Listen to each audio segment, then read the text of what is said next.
Good afternoon, everybody. Welcome to this International Film Festival Rotterdam Big Talk with Nicolas Becker and Simon Fisher-Turner, all about soundscapes and how they shape the stories we see.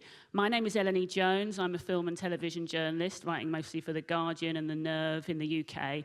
I'm the co-host of Screenshot on BBC Radio 4 and the author of Screen Deep, How Film and TV Can Solve Racism and Save the World. And I'm delighted to be chairing this talk this afternoon. Please join me in welcoming to the stage our esteemed panel, Nicolas Becker.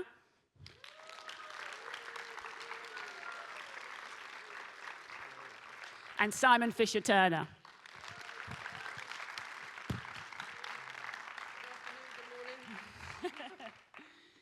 Thank you very much for being with us here this afternoon, guys. This is going to be a pleasure, I'm sure. Let me formally introduce you for our audience. Nicolas Becker is a composer and sound artist who has contributed or entirely created the score and sound design of many great works of cinema, including La Haine, Gravity, and Arrival. In 2021, he won the Best Sound Academy Award for his work on Sound of Metal. Simon Fisher-Turner is an actor, musician, and sound designer. He's known for his collaborations with filmmakers including Derek Jarman, Mike Hodges, Neil Jordan, but he's also composed scores for a huge variety of other screen works, including, for instance, this one's particularly impressive to me for some reason, an original score for the 1924 silent film about Captain Robert F. Scott's Antarctic exhibition, The Great White Silence. Again, guys, thank you very much for joining us. So my plan for this afternoon is that we're going to show clips from these guys' work in pairs, so we can kind of think about them in conversation with each other. And then we'll discuss both the clips together afterwards. And I'm also going to open up our discussion for audience questions, so do be thinking if you've got anything that you'd really like to know. You will have your chance, I hope. I'd like to start, though, by exploring the very different professional backgrounds and past experiences that have led you both to be here with us today on this stage. Nicolas, you have a background as a Foley artist. Yes. I wonder if you could explain to those of us who may have never set foot on a film set what that entails exactly and how that experience helps you with what you do today. First of all, I just want to say that I started to do Foley because I saw a little documentary when I was 13 years old about Foley. Yeah. So I had the chance to see a Foley artist when I was 15.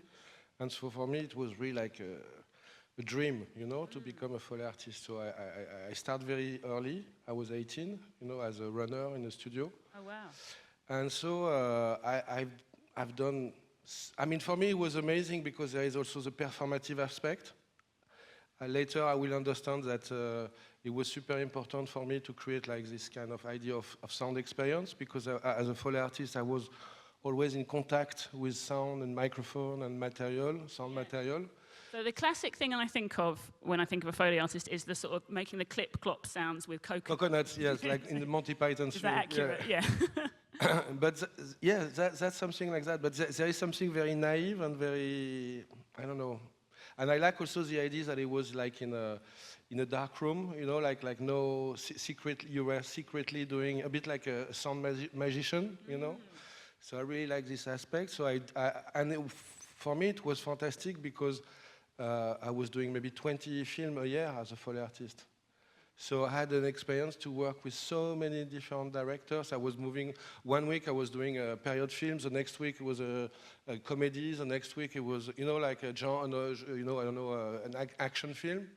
So it was such a good exercise for me to move from, you know, film to film and try to switch very quickly, you know, so yeah, I had, when I was 20, I was working with Manuel de Oliveira or like Raul Ruiz or like, you know, people like that.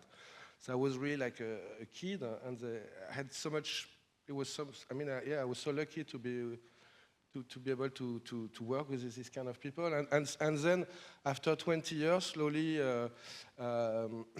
directors start to ask me, can you do more? Because I was doing also field recording on the side. And then I was starting also, I tried to say like, okay, maybe we should do something a bit in a different way as a Foley artist. So I spent a lot of time in music studio also to try and understand so much new techniques which were not used in the film industry. So I kind of bring a lot of experimental technique from music, and also like try to also by doing field recording, trying to do Foley on location. So I kind of create like bridge between different practice, you know. And because of that, I think some directors were interested by this process, and they asked me if I could do more and more, because at the time I was recording on tapes, you know. And so then digital arrived, and I had to learn how to work with the computer, which is for me still not easy. So, in that way, I'm not a technician, you know, like, but I'm more like the idea of performing and recording. Do everything. I never use any kind of library sound from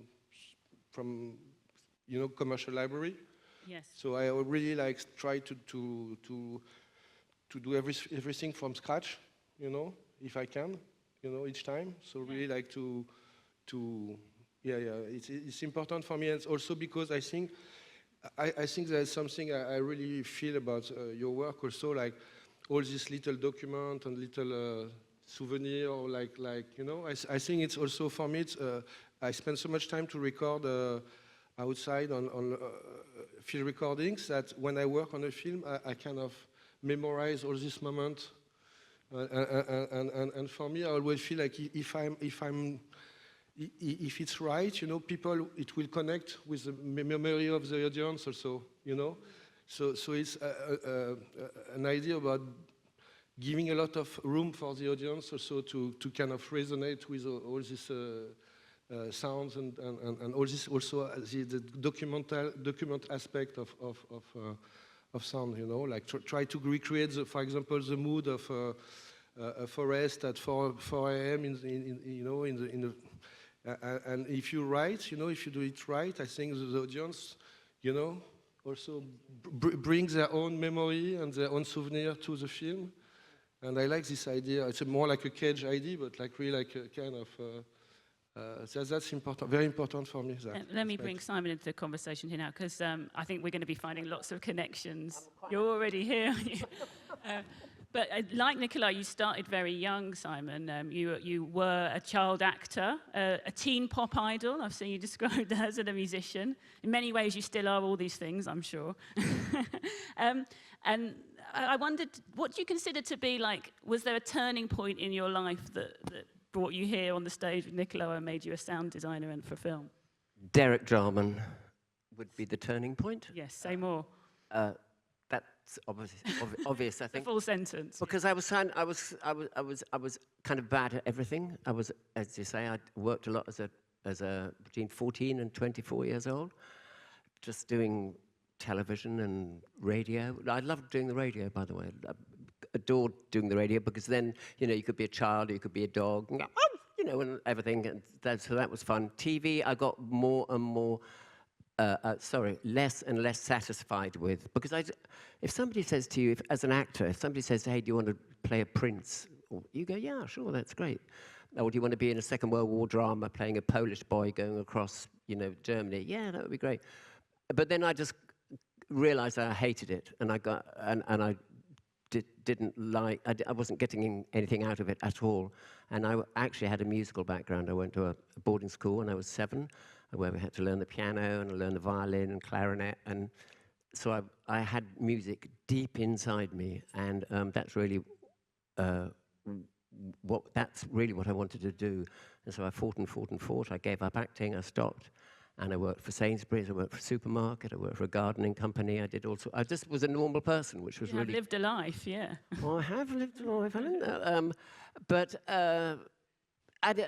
music and sound was what got me. As I say, as a chorister, you know, at boarding school, singing in churches every day was just phenomenal. So, Mr. Jarman, you know, I was always trying to make records, and then I started making records when I met Derek, and the whole Derek Jarman experience was life-changing for me, and in fact for a couple of other people in this room, I think. We're going to see a clip from one of your collaborations with Derek Jarman later. Good. But let's look at our first set of clips. What I'll do is introduce both of the clips to you, and then we'll watch them back to back.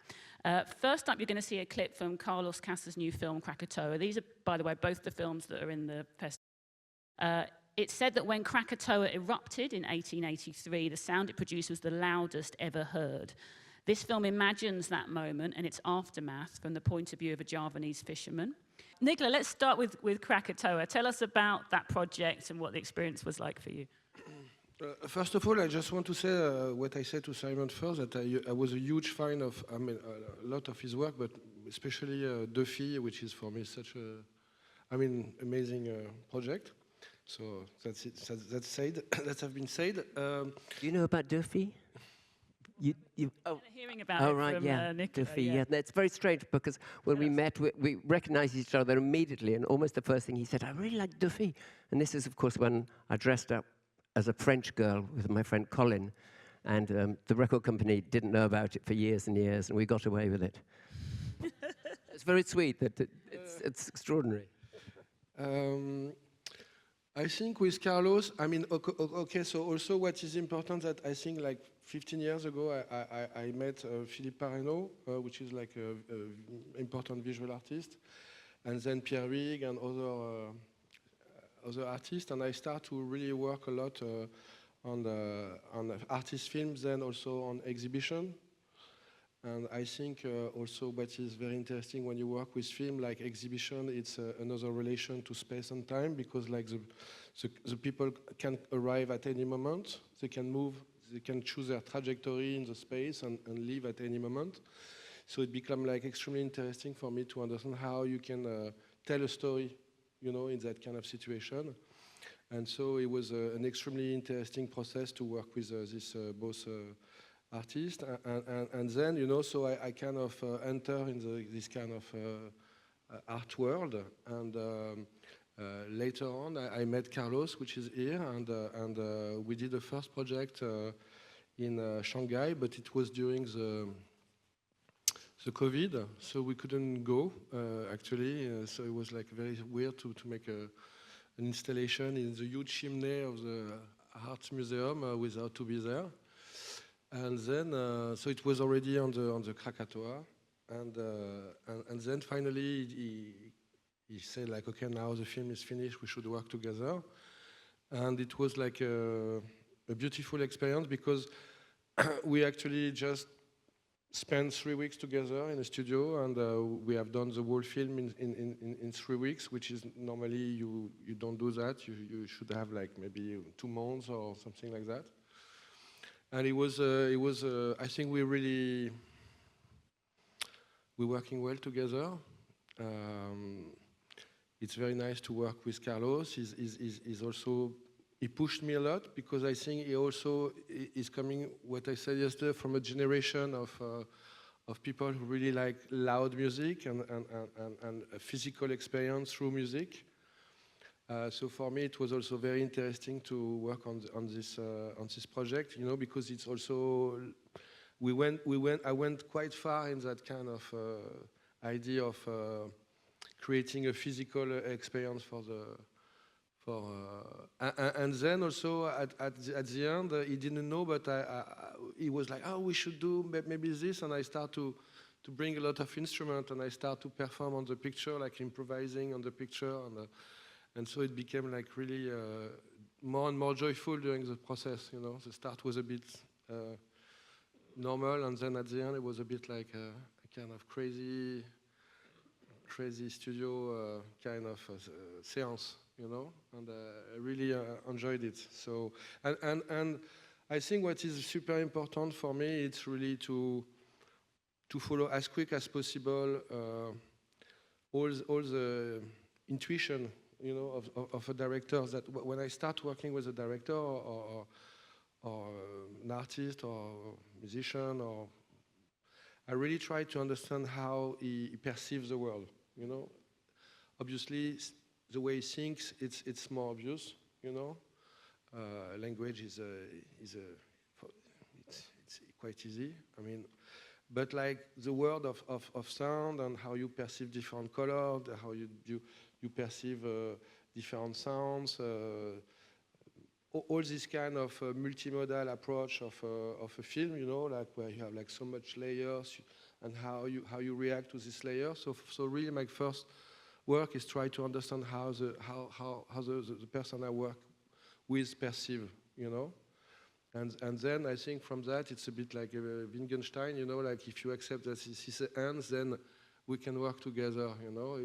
And then after it's I think it's a very free process and very improvised process, and the fact that I can do Foley, I can go recording, I can make, you know, like there is no hierarchy, you know. And also, it's not linear. We might not start with the start of the film, but just like key sequences, and you know. So it's also not trying to work in a homogenic way, but really like to try to have a more poetic and more improvised approach about the work. And does any of that chime with your Heart of Light experience, Simon? How was that for you? My Heart of Light experience. Well, I kind of play somebody who likes recording sounds, which is what I like to do. And so I've known Cynthia a very long time. We're old friends. So I thought it was quite funny because actually it's quite difficult to be me myself. For instance, walking down the street, I have to show you. Please, yeah. Walking down the street, so I come down the street and I go like this. I go, and she'd say, stop, so I go like that. And I'd look, and she'd go, no, could you do that, but don't put your hand like that. So I was like, oh. I thought, all right, okay, so I'd come down the street and I'd have to sort of stand there awkwardly. And I suddenly realized that I didn't really feel, I'm not quite sure how, I did feel comfortable doing it, but I would rather, I mean, luckily I was recording real sound at the same time, so that was okay. But it's, what can I say? I'm really grateful for, it's a wonderful film to start with, and there are characters in this film which are, it's nice, what I like about them is, I'm not explained in the film at all, so I just appear, and there's another character who just appears, and you don't really know anything about them, you don't need to know anything about them, they're just there, drifting through Fiji, which is what I was doing. I was drifting through Fiji for a few weeks with Cynthia and her pals, and we were improvising a lot. Cynthia obviously had the script and everything in her head and everything, but I was just happy to be there and do whatever. I had to drink kava, which was, so we had a great evening drinking kava, and we were filmed, and it was fabulous. It was fabulous, but I think I tried to limit my acting career. But it was nice to be able to record sounds, and I had to tell the truth. I mean, looking at the film last night, it's a thing of beauty, and Fiji is this film shows you a side of Fiji you can't even imagine, and it's wonderful to be involved in it, and I'm very grateful. It does strike me that both these films share themes of kind of solo travel and seafaring, and they're both kind of South Pacific or thereabouts. And listening to you both talking about the way you work and your relationships with the filmmakers, I wondered, is your work always collaborative? Is there a solitary solo element to it as well? I'd say both, because we spend a lot of time now on computers or in front of instruments, but the collaborativeness is top of the list. Eating together, talking together, just being together. For instance, with Derek Jarman, I mean, we'd spot the film or not, and then we would never talk about it. We'd just get on with life, and he'd go off shooting Tilda, and I go off recording sounds. And after I would complete the music for Caravaggio, he never ever wanted to hear music for the films again. He'd come to the studio rarely. He just wanted to make sure that I was okay and that we were okay doing it. And it was extraordinary trust, ridiculous trust really between us. But obviously, making a film is super collaborative, and I love putting musicians with other musicians, and I love introducing A to P and Z to A. You know, I love all that. So it's making a pizza, it's making a paella. You know, this is what I like to do sonically. And you put Mr. pineapple Nicola. on pizza. As a child, pineapple, ham, and ham was obviously a favourite, but not anymore. But I did have some pineapple this morning, funnily enough. I picked it out of a fruit salad with my fingers. Same for you, Nicola, in terms of that kind of collaboration, solitary work dynamic. There is a rare moment. I mean, I like to field recordings. I love to be alone, you know, or at least to be independent from. Sometimes we go and I invite one or two other person to do the same, to work on the same area, like if you were like different perspective from the same moment. So I like that, but we don't talk, you know, we just like try to feel, you know, what's happening. Otherwise, there is also a moment where I like to create sounds, like, you know, like what we saw in the hotel room, or you know, with your. I'm doing the same most of the time with also not big speaker. You know, I spend a lot of time to explore, you know, sounds, and I like to be alone at this moment. And then after, it's the opposite. I love when it's the opposite, like super collaborative. I call friends, you know, like musicians. They're like, yeah, we should come and see, you know. There is this sequence I thought about you, you know. And also, what is important for me when I'm doing music, I more consider myself as one of the elements. And also, for me, it's a collective work. So when I invite a musician, all the people become like the co-author of the music. Because I think sometimes, you know, you have in the music, you are like someone coming with a guitar and is playing something. And then this giving an amazing idea to, I don't know, the clarinet player. And then after you remove the guitar, but you know, all the idea have been there because of the something which have disappeared, you know. So I think for me, it's very important that from the start, all the people are like engaged in the same work and we share everything, you know. And so for me, it's also, because I think it's also the way, like when you work on film, you're so used to this kind of collaborative process. So for me, it's obvious that when I collaborate, you know, with even sometimes I'm not doing it, and now I'm helping Cosmo Sheldrake, which is a British musician, to do the film of Inari 2. And the idea is that I really like help him, you know, to find sounds, to you know, to bring idea with the picture. So I can have a lot of different roles, but what is important for me is always to be on nice project with like people I really appreciate, and we know that we can, you know, say what we feel and question, explore, you know. So for me, it's really like the experience, which most of the time is more important even than the result. Yeah, that's The making, isn't it? It's an adventure, and it's nice to hear. You know, there's so much improvisation in just playing. You know, accidents. Always. It's wonderful. interesting because you know, now everything is like super.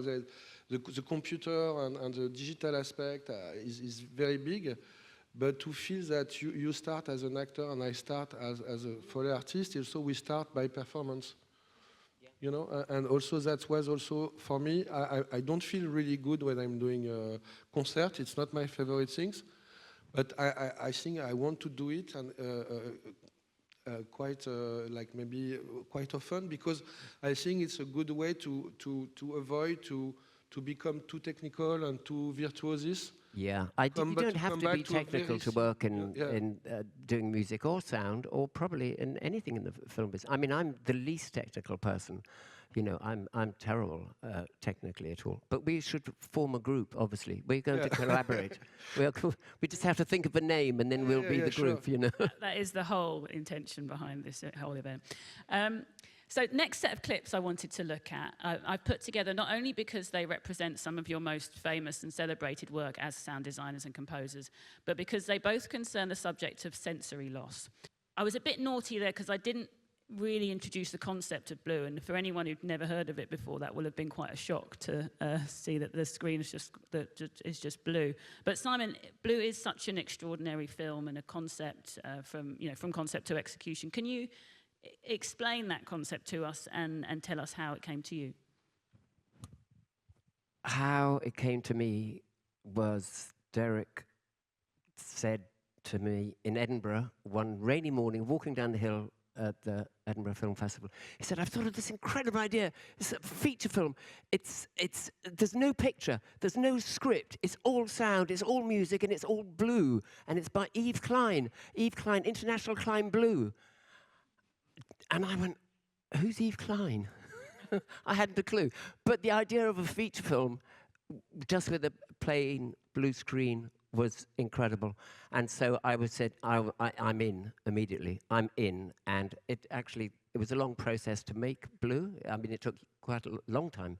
Started as out doing improvised concerts, which we called Bliss. And they really were improvised. It was, we did 2 concerts, one at the Lumiere Cinema in St Martin's Lane, which is in London, and one at the Electric Cinema in Portobello Road. And they were always on, they were Sunday mornings, 10 o'clock. Tilda came along and narrated, Derek narrated, Jody Graber, who was a little boy, handed out blue stones. We had about 20 musicians, I think, the first time we did it.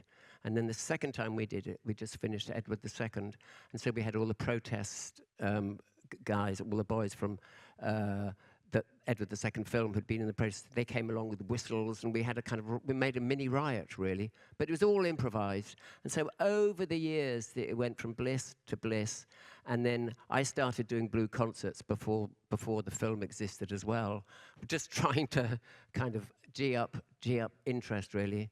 And did some concerts in Japan. We got some money from Sony, who gave us a super incredible Sony new digital camera to work with.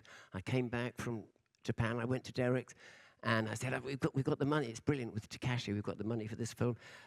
We're doing with Sony new digital cameras." And he went, "I want to do it on film." It was like, oh my God. So that disappeared, you know. So eventually, how it actually came to pass, from my point of view, was.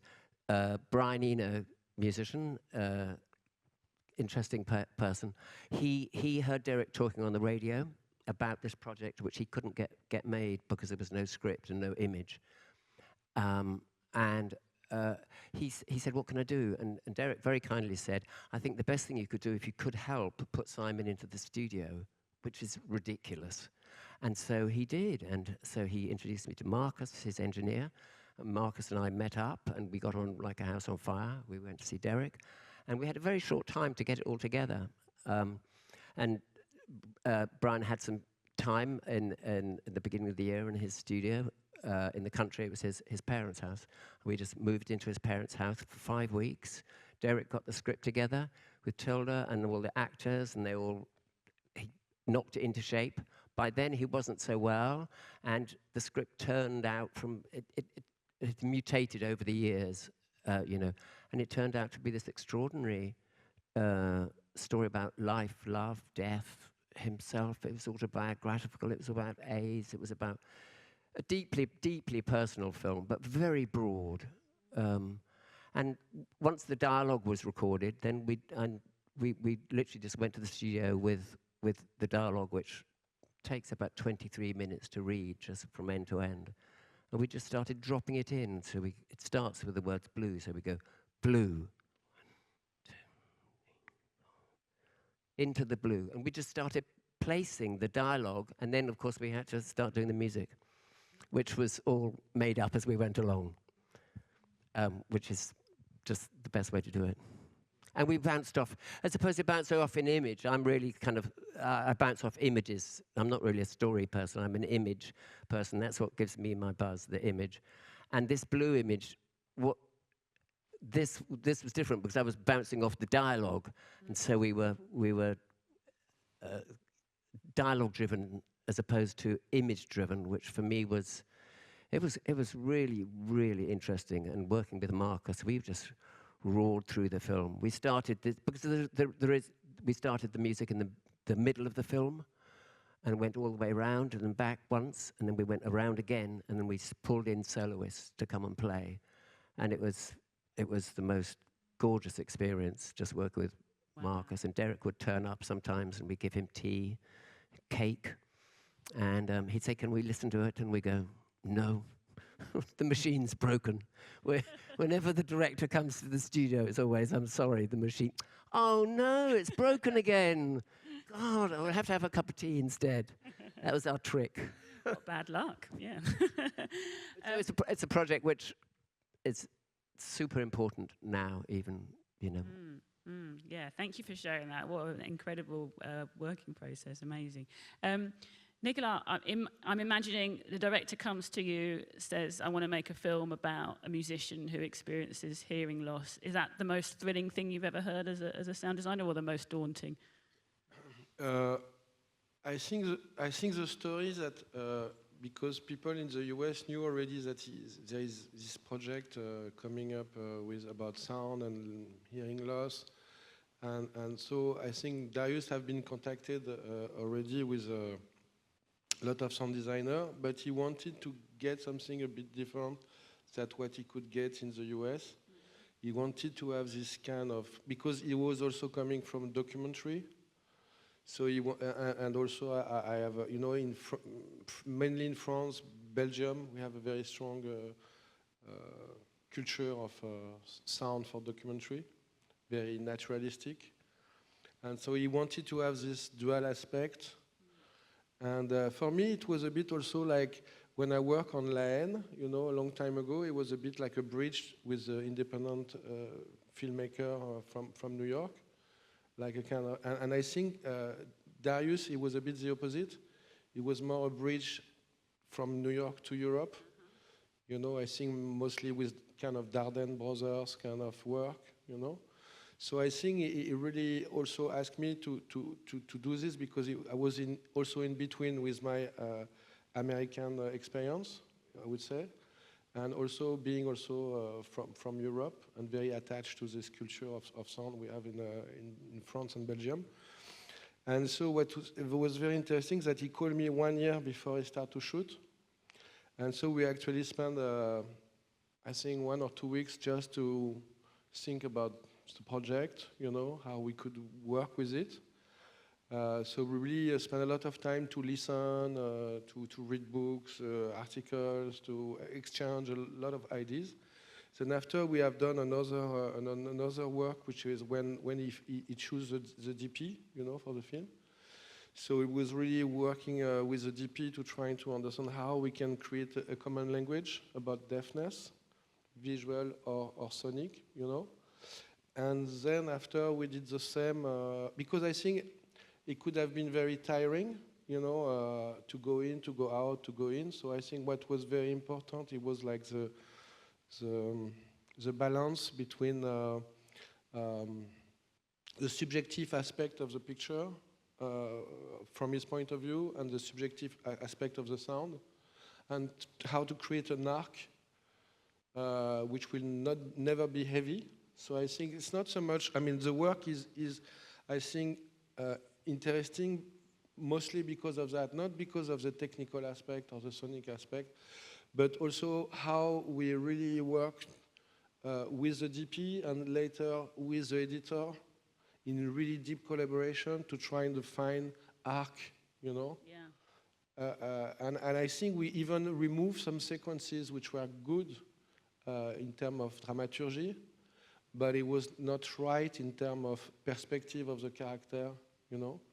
So I think what I love working with Darius, that he was very consistent and very specific about the language we have to do, never to become an effect, you know?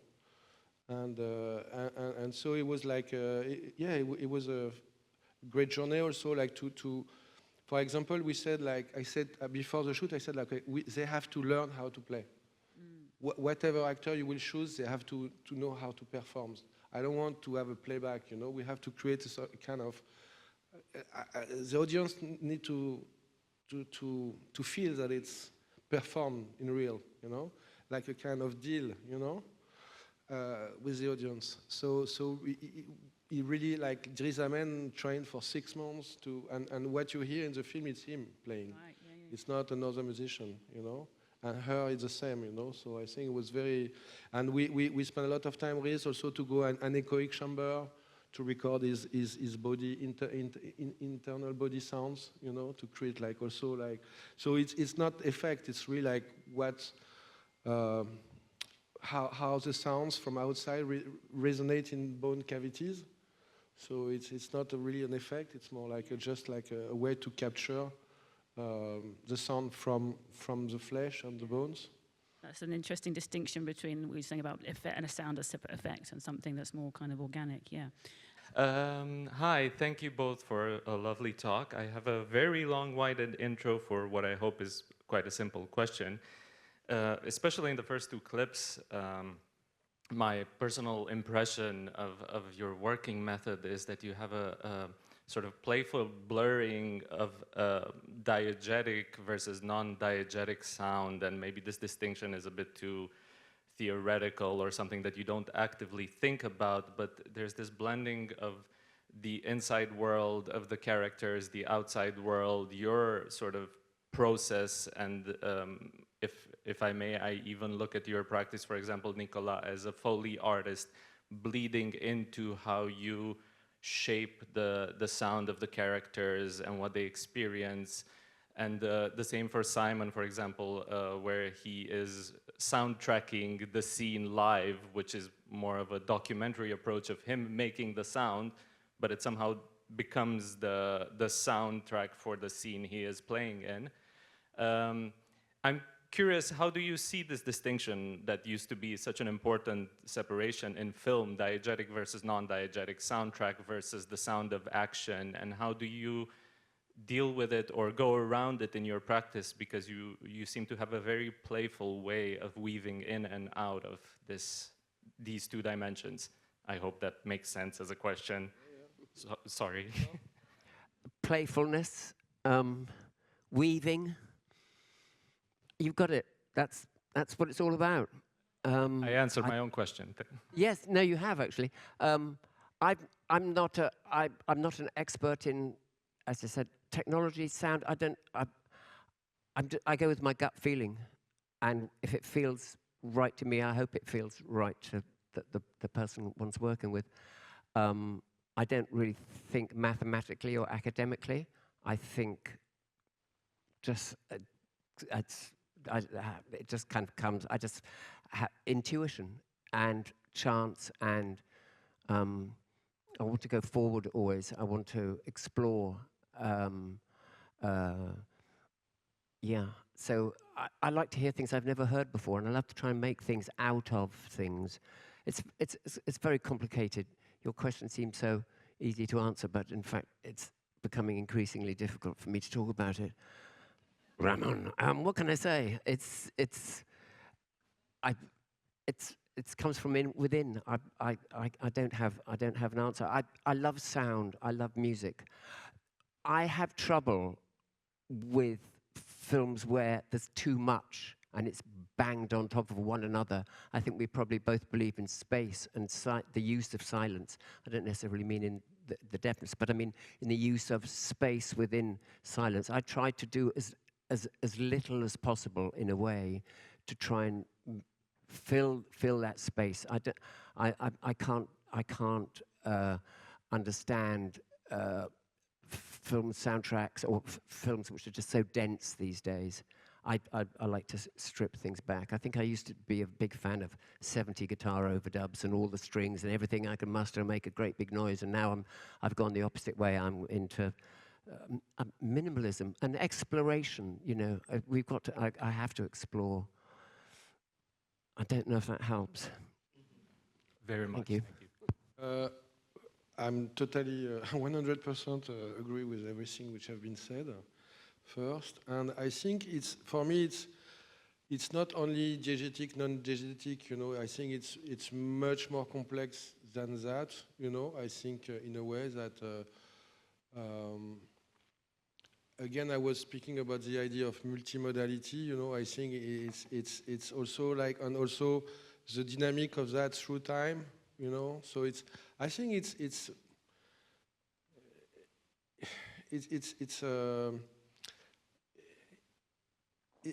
quite, yes, it's complicated, and that's why you need to really understand how is functioning the brain of the person you work with, you know, because there is so much possibilities, you know, sync, non-sync, synesthesia, non-synesthesia, you know, dynamic, VS, you know, I don't know, like no movement. I mean, like there's so much possibilities, you know. It's so crazy, the amount of possibilities you have. There is something very interesting on experience I've done like 3 years ago with Alejandro Inarritu on some sequences. We were making some multiple mock-up of the same scene. For example, let's do a dreamy version, let's do a psychedelic version, let's do a grotesque version, let's do a naturalist version. So we were doing a lot of what he called little exercise, and we are still doing that on the new film. And so my work is to make like a lot of mock-up, and is go back to editing and try to see how we can make eventually a collage of that, which is super interesting because you can think a style as not something constant, but something evolving. And at the end, I think it's not so much about the style, it's more about the amount of human energy, you know, which is tuned at the right place, which have to be embodied, you know, in the film. And I think that's what I try to also think a film like trying to bring all the ideas and the people and the, you know, the human energy into the film for the film like 20 years ago, 20 years later, you listen to it and you still connected with this human energy, you know, it's still there, you know. And I think I want the process to be the more lively possible, you know, to have also a lot of unpredictability, to work a lot with the accident, with serendipity, with many things like that, you know. I think that's the beauty of the thing. If you know already what you will do, it's boring. Yeah, the beauty of accidents, you know.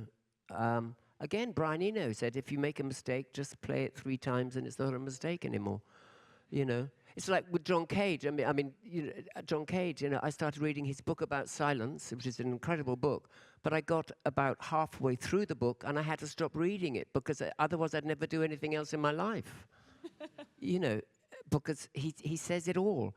And he, again, so this is a great influence on me, John Cage, you know, but, you know. Same for me. Music as an intrusion also is a good one. I wonder what kind of relationship you guys have with sound in your everyday lives. Like, I'm imagining you behaving like you do in the Heart of Light film, and just having a sound recorder with you everywhere you go, and kind of. If you I'm very boring to be with. My children hate me. Traveling with me, I just constantly, you know, stop, and they're gone on ahead, and they turn around, and I'm just, you know, busily going. It's really interesting, the sound of my squeaky feet, or something. You know what I mean? And so I'm ears open all the time. So I'm a nightmare. Is that the same for you, Nicolas? Do you record things? Yes, I try to sometimes try to forget. You know, but it's the same. You know, I'm like if something happens which is not normal or strange or what's, you know, I start to listen, but. I think I already, I would say I spend most of like nearly 8 or 10 hours a day to listen. So sometime after that, I like also prefer to read or to be in silence or to walk in the. I mean, for me, maybe also what is very, very important is nature, because I think it's something from the childhood. My parents, we were all during all the holidays, we are spending a lot of time in nature, climbing, walking, kayaking, you know. So I think I think this is why I think for me also nature is very important. I need to be reconnected with the unpredictability of nature, the fact that nature also always some new things emerge. There's always new variations, new mutation of you know. So I think for me it's very important. I'm not going to see film or listen so much to music to get new ideas. I just listen to enjoy things. But for me, it's more like real life is more like the engine of. Follow your ears. Yeah. So you know. this thing that I do, and I bet some of the audience do as well, of going everywhere with headphones in your ears, listening to music or podcasts or listen to something, that music. is a horror to you, I imagine. Yeah, no, I don't have whatever they're called, the buds. I don't have that.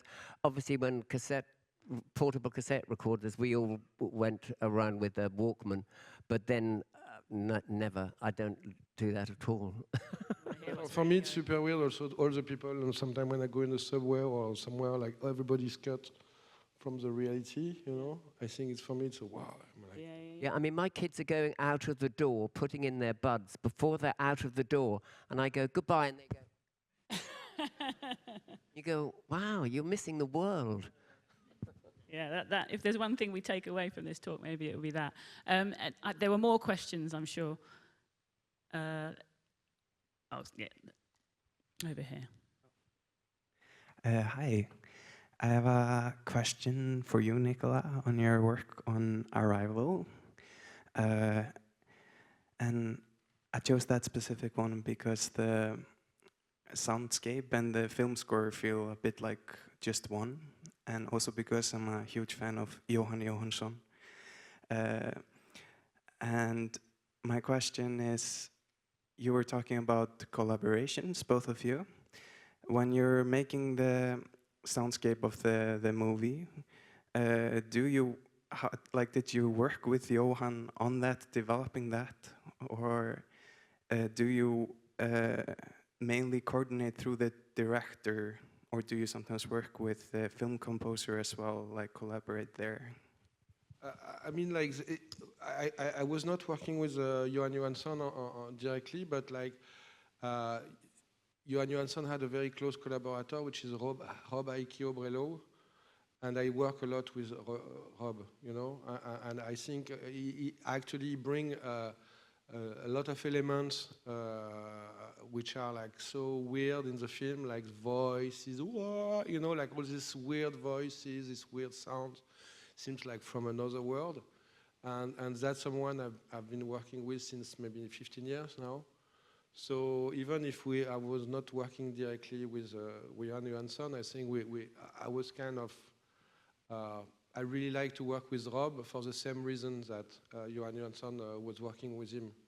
So Rob, I've been a kind of in-between link, you know, and I think Rob is working he's working mostly with voice and synthesizer, modular synthesizer, but his work is very, very organic.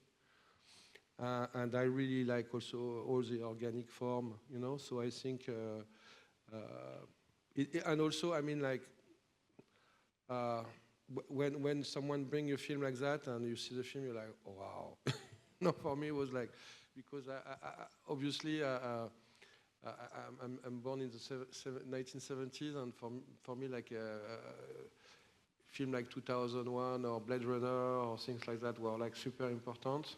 So for me also to be able, but what was actually interesting that actually this film, Arrival, maybe also Gravity, and in a way, and Ex Machina was 3 films I worked with, where the idea was to not going to the Hollywoodish, you know, usual kind of sound design, but really try to make something really like naturalistic. You know, kind of naturalistic version of a sound, you know, and I think that's why also it was very interesting for me to work on this kind of, it's in between, you know, like culturally also, again. Thank you. Right, maybe we could, a question over here.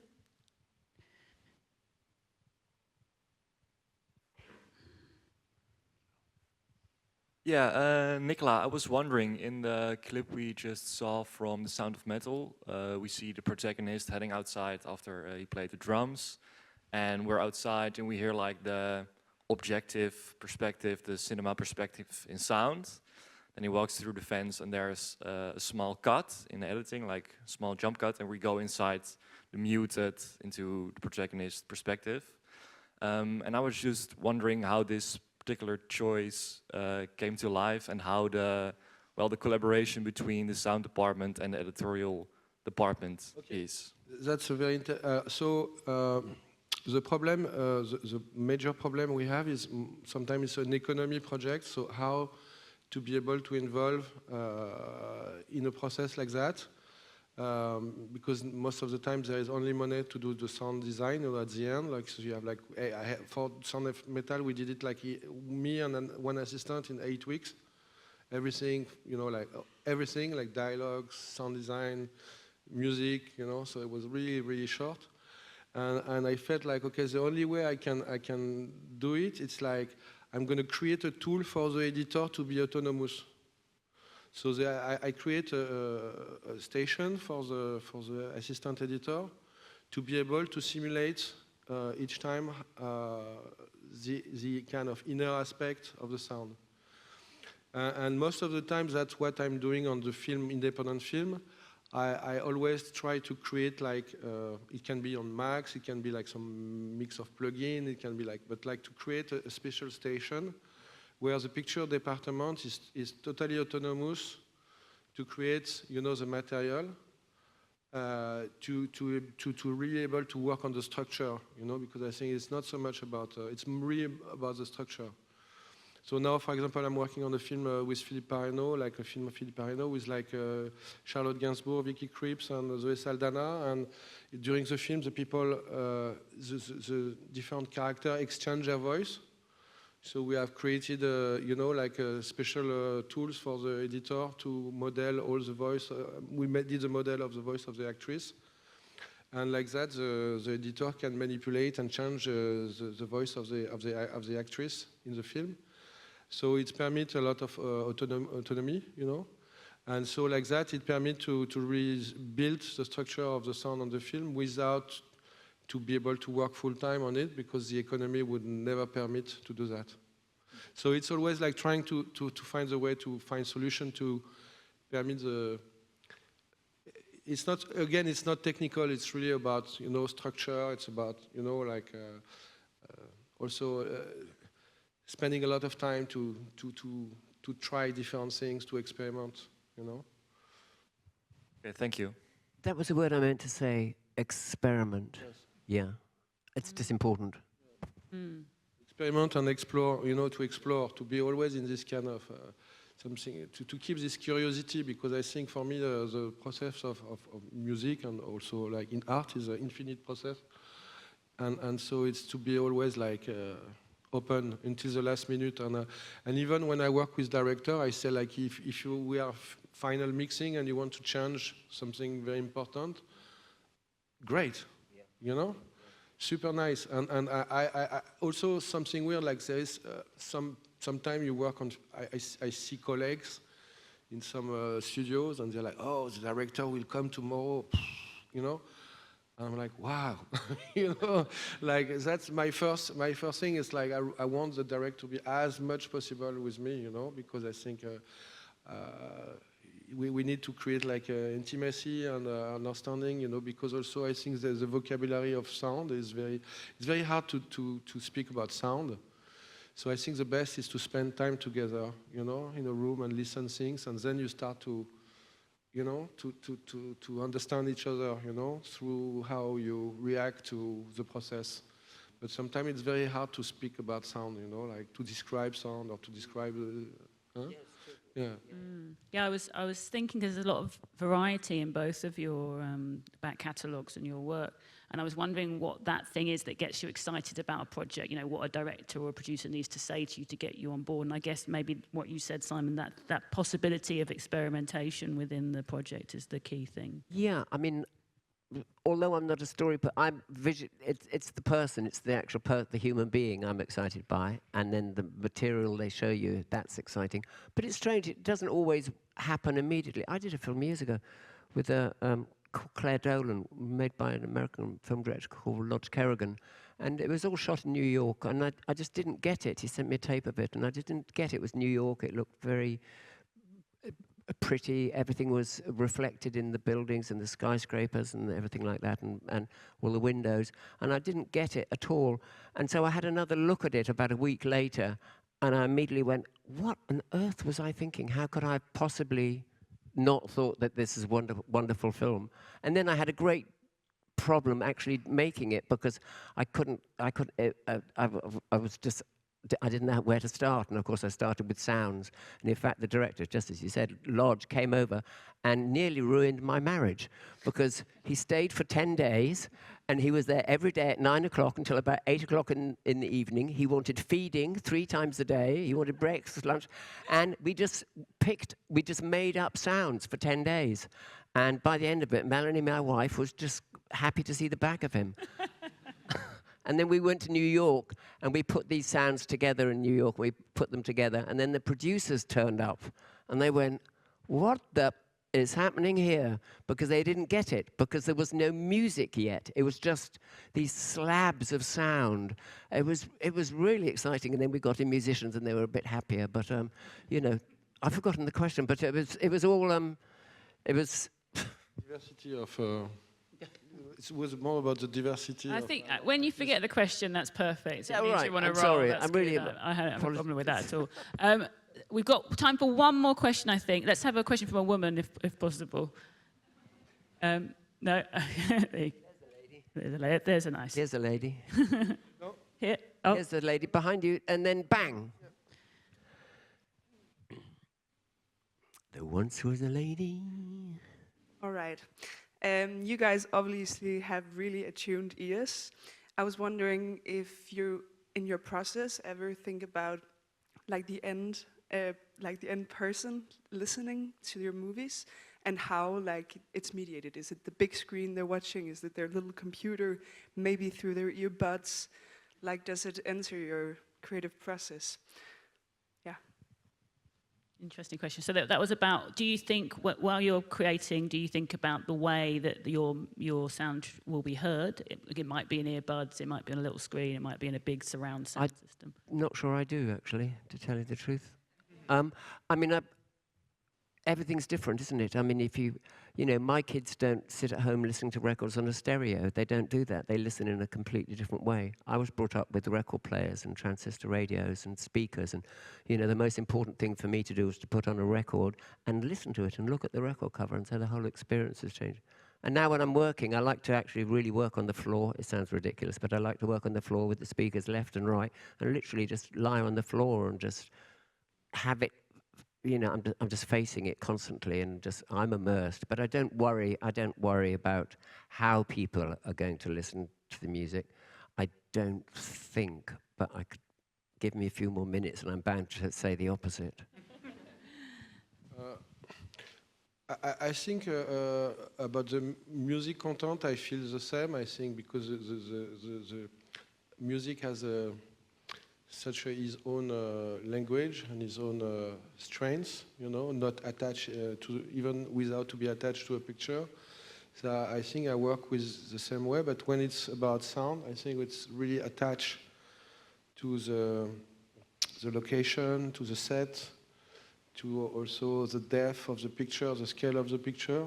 So I think for that aspect, I like to, I don't need to edit it in multi-channel, but I know that I already think it like that, you know. For example, I really like the idea that sometimes sound is a projection from a screen, and sometimes you know, like you bring slowly the audience into the space of the film. So I like to play a lot with that, you know. And I would say, like, Sound of Metal is not about this part, which are like the more obvious part, which are like when you're going in his head, but everything is about how you go there, you know. So for me, it's all the little dance with the sound to move from this kind of postcard place, which are like strong dramaturgy, I mean, like, which are dramatically strong, but everything is about how you move from one to another. So I think I more or less everybody, which is great, you know, because everybody was like, wow, this is nice, you know, when you go in his head, and you know that most of the work is not about that. It's how you bring the people to you know, to go there and to go out of it. And I love to listen I love stereo, you know. You have something which goes bing, and it goes bing. Movement Yeah, always thrilling. Oh, just, yeah. Never ceases to be good. Gorgeous. I'm afraid we're going to have to wrap it up there. That's all we've got time for. I want to thank you guys again, Simon Fisher-Turner, Nicolas Becker, for being here. Thank you. Merci. Thank you, audience, for your questions. I hope you have a wonderful rest of the festival.